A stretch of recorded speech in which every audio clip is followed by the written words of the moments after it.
जिंदाबाद साथियों, मैं अखिलेश मौर्य, संयोजक सम्यक युवा मंच, और आपको एक बार पुनः आपसे आह्वान करना चाहता हूं कि स्नेहा सिंह कुशवाहा, सासाराम की बेटी, जो कि वाराणसी में रह करके नीट की तैयारी कर रही थी, जिसका 1 फरवरी को बलात्कार करके हत्या कर दी गई, उसको श्रद्धांजलि देने के लिए सम्यक युवा मंच के तरफ से और जखनिया क्षेत्र के तमाम प्रबुद्ध जन के तरफ से जखनिया के शिव मंदिर से और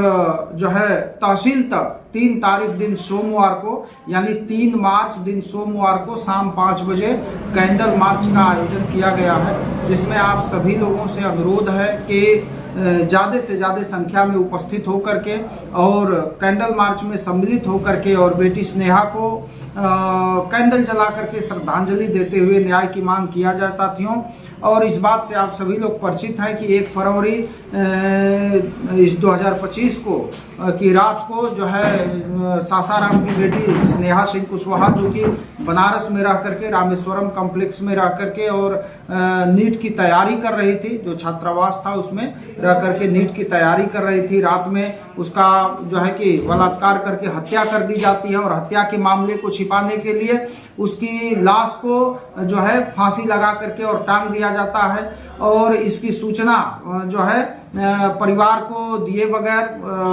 शासन प्रशासन द्वारा तुरंत पोस्टमार्टम कर लिया जाता है। परिवार के लोग जब तक आते हैं परिवार को लाश तक नहीं दी जाती है और यहीं बनारस में उसका जबरदस्ती अंतिम संस्कार कर दिया जाता है। अभी भी शासन प्रशासन की निष्क्रियता उस पर बनी हुई है। हम समाज के तमाम लोग जो है उस पर आवाज उठा रहे हैं और इसी क्रम में जखनिया में 3 तारीख दिन सोमवार को शाम 5 बजे जो है बेटी स्नेहा को श्रद्धांजलि देते हुए न्याय की मांग करने के लिए शासन प्रशासन को सक्रिय होकर के, और जो शासन प्रशासन का जो नारा है बेटी बचाओ बेटी पढ़ाओ, तो कहीं ना तो कहीं से जब इस तरह से बेटियों के ऊपर अत्याचार होगा और अत्याचार करने वालों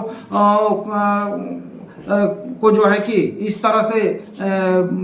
छोड़ दिया जाएगा, इस तरह से वो छुट्टा घूमते रहेंगे, तो कहीं ना तो कहीं से ऐसे दरिंदों का हौसला अफजाई होगा। इसलिए हम सरकार से मांग करते हैं कि सरकार के द्वारा ज़्यादा से जो है कि कम से कम समय में और बेटी स्नेहा को न्याय दिलाने के लिए सक्रियता से कदम उठाना चाहिए। इन्हीं सारी बातों को लेकर के आप सभी से पुनः हमारा अनुरोध है कि आप सभी लोग 3 तारीख दिन सोमवार को शाम 5 बजे जखनिया के शिव मंदिर पर इकट्ठा होकर के और बेटी स्नेहा को श्रद्धांजलि देते हुए न्याय की मांग किया जाए साथियों। बहुत बहुत साधुवाद। जिंदाबाद। बेटी स्नेहा को विनम्र श्रद्धांजलि।